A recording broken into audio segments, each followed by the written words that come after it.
Her decades of service were buried in an instant. It's a total tragedy. Let's break it down. I do care.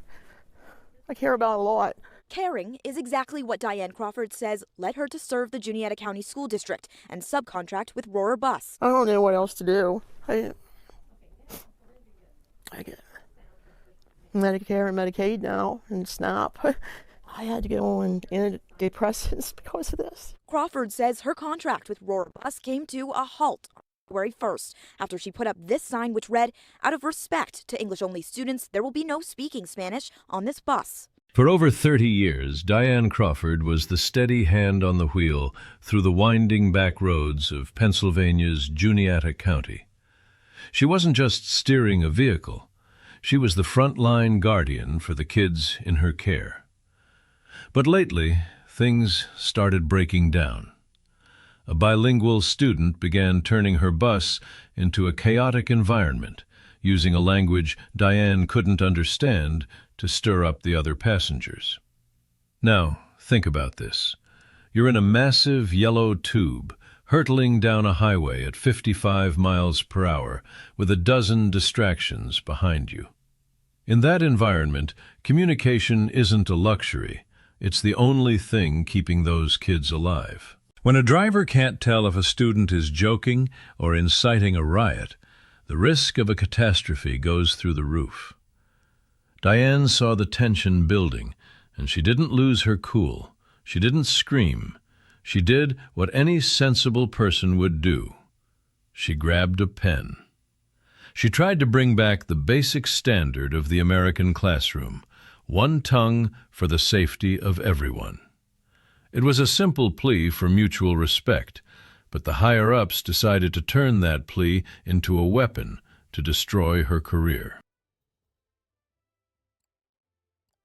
The sign was as basic as it gets, handwritten, polite, and clear.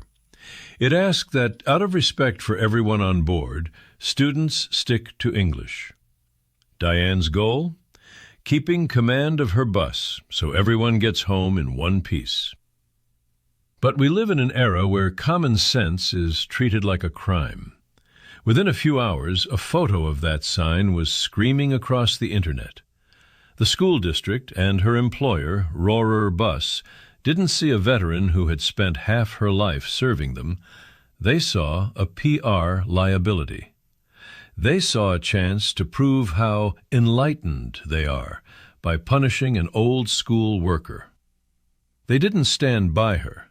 They threw her away to appease the digital mob. The firing was cold, swift, and absolute. They traded 35 years of loyalty for a few likes from the cultural elite.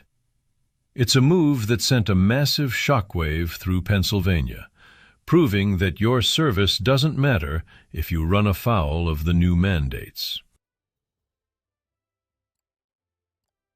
It's honestly gut-wrenching to watch the footage of Diane's interview. You're looking at the face of a woman who has been totally betrayed by the very institutions she helped build. Sitting there in a quiet library, her voice starts to crack the moment she mentions the kids. She's not just losing a paycheck, she's losing her identity, and her reputation is being dragged through the mud. All she wanted was to understand what was happening 3 feet behind her head. The critics want to call her insensitive, but for anyone who actually lives in the real world, her request was about survival. She talks about feeling like a piece of trash, tossed out after decades of hard work. This is the real human cost when bureaucrats prioritize feelings over the safety of the group. Diane isn't just crying for herself, she's crying for a country that's forgotten the value of its own language. If the district thought Diane would just disappear, they were dead wrong. She's not standing alone. This firing has ignited a massive movement for justice, and some heavy hitters are stepping into the ring. Harmeet Dhillon, the Assistant Attorney General, has already set her sights on this case. There's a full-blown investigation now, digging into the details of this dismissal to find the civil rights violations we all know are there. The logic is simple. In an American school, asking for the national language shouldn't be a fireable offense, especially when kids' safety is on the line. Lawyers are now tearing through the policies of Rohrer Bus and the district. Was Diane targeted for her values? Was this viewpoint discrimination? The pressure is building, and the district is starting to sweat. They thought they were taking out a bus driver. Instead, they started a wildfire that's reaching the top levels of the legal system. While the lawyers are busy filing paperwork, the American people have already made up their minds. A grassroots movement exploded almost overnight. A GiveSendGo page titled "Diane Crawford, the bus driver did nothing wrong," started racking up donations from every corner of the country. We're talking about thousands of dollars from regular people who are sick and tired of seeing our values ripped apart. These aren't just donations. They're a middle finger to the establishment. The comments on that page are a window into a nation that's reached its breaking point. People are done being told their culture is problematic. They see Diane as a symbol of the silent majority, someone who stood up for order and got punished for it. The goal is $20,000 to cover her wages and legal fees, and it's a massive testament to our community's grit. When the bosses fail us, we take care of our own. The message to Juniata County is loud and clear. You can't kill the truth with a pink slip. This isn't just one isolated incident in a small town. It's a symptom of a much deeper institutional rot in our schools. All over the country, we're watching a failure to prioritize what it means to be American. Even with executive actions meant to protect English as our national tongue, the people on the front lines are being punished for enforcing it.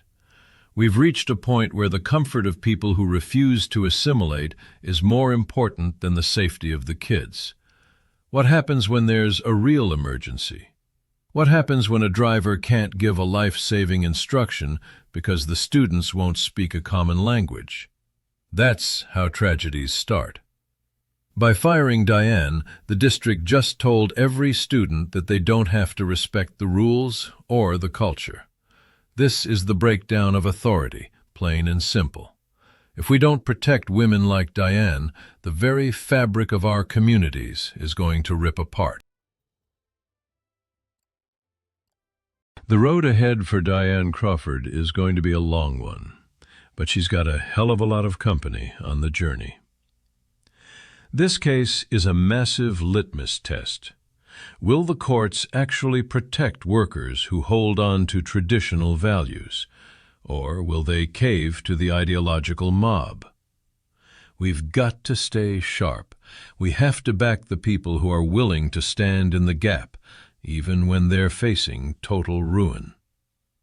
Diane's story proves that the fight for our culture happens in the everyday places, even in the aisle of a school bus.